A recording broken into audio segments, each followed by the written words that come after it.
এবারের বিশ্বকাপের ফাইনালে মুখোমুখি হচ্ছে বর্তমান বিশ্ব চ্যাম্পিয়ন আর্জেন্টিনা ও ২০১০ সালের বিশ্ব চ্যাম্পিয়ন স্পেন। এই মহারণ নিশ্চিত হওয়ার পর সামাজিক যোগাযোগ মাধ্যমে আবারও ভাইরাল হয়েছে একটি পুরনো ছবি। সেখানে দেখা যায় তরুণ লিওনেল মেসির কোলে এক শিশু। সেই শিশুই আজ স্পেনের তারকা ফরোয়ার্ড লামিনে ইয়ামাল। ছবিটি তোলা হয়েছিল ২০০৭ সালে বার্সেলোনার ক্যাম্প নো ড্রেসিং রুমে। ইউনিসেফের একটি দাতব্য ক্যালেন্ডারের ফটোশুটে অংশ নিয়েছিলেন ২০ বছর বয়সী মেসি।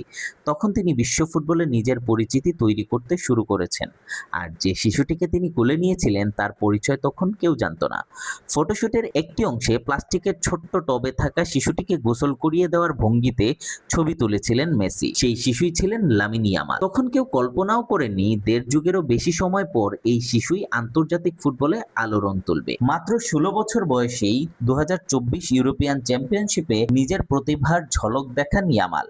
১৬ বছর ৩৬২ দিন বয়সে গোল করে তিনি ইউরোর ইতিহাসে সর্বকনিষ্ঠ গোলদাতার রেকর্ড গড়েন। এবারের বিশ্বকাপ চলাকালে গত ১৩ জুলাই ১৯ বছরে পা দিয়েছেন ইয়ামাল। এরই মধ্যে তিনি বিশ্বের অন্যতম সেরা তরুণ ফরোয়ার্ড হিসেবে স্বীকৃতি পেয়েছেন। গত বছর মাত্র ১৮ বছর বয়সেই ব্যালন ডি'অরের রানার আপ হন তিনি। মাঠে ইয়ামালের পারফরম্যান্সের কারণে প্রায়ই তার সঙ্গে মেসির তুলনা করা হয়।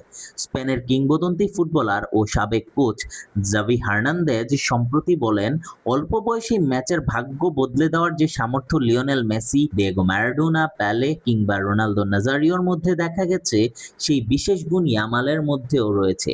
জাভির মতে এই ধারা ধরে রাখতে পারলে আগামী ১৫ থেকে ২০ বছর বিশ্ব ফুটবলে রাজত্ব করতে পারেন ইয়ামাল। তবে এই গল্পে ফিরে যেতে হয় ২০২৪ সালে, যখন ছবিটি প্রথমবার ব্যাপকভাবে ভাইরাল হয়। তখন ফুটবল বিশ্ব ইয়ামালের উত্থান দেখছিল, আর সেই সঙ্গে খুঁজে পাচ্ছিল মেসির সঙ্গে তার এক অদ্ভুত যোগসূত্র।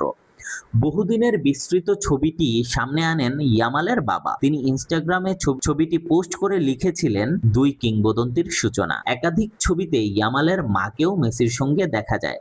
ছবিগুলো তুলেছিলেন অ্যাসোসিয়েটেড প্রেসের ফ্রিল্যান্স আলোকচিত্রী জোয়ান মনফোর্ট। তিনি বিবিসিকে জানান, স্পেনের মাতারো শহরের বসবাসকারী ইয়ামালের পরিবার ইউনিসেফের একটি লটারিতে অংশ নিয়েছিল। পুরস্কার ছিল বার্সেলোনার একজন খেলোয়াড়ের সঙ্গে ক্যাম্প নোতে ছবি তোলার সুযোগ। সৌভাগ্যক্রমে সেই লটারিতে জিতে যায় ইয়ামালের পরিবার। তিনি আরও জানান, ফটোশুটটি মোটেও সহজ ছিল না, কারণ মেসি তখন ছিলেন বেশ লাজুক ও অন্তর্মুখী। স্মৃতিচারণ করে মনফোর্তে বলেন, মেসি ড্রেসিং রুম থেকে বেরিয়ে এসে দেখলেন আরেকটি ড্রেসিং রুমে পানি ভর্তি একটি প্লাস্টিকের টবের মধ্যে একটি শিশু। প্রথম দিকে তিনি শিশুটিকে কিভাবে কোলে নিতে হয় সেটিও বুঝে উঠতে পারছিলেন না। কাকতালীয়ভাবে মেসির মতো ইয়ামালও পরে বার্সেলোনার জার্সিতে খেলেছেন।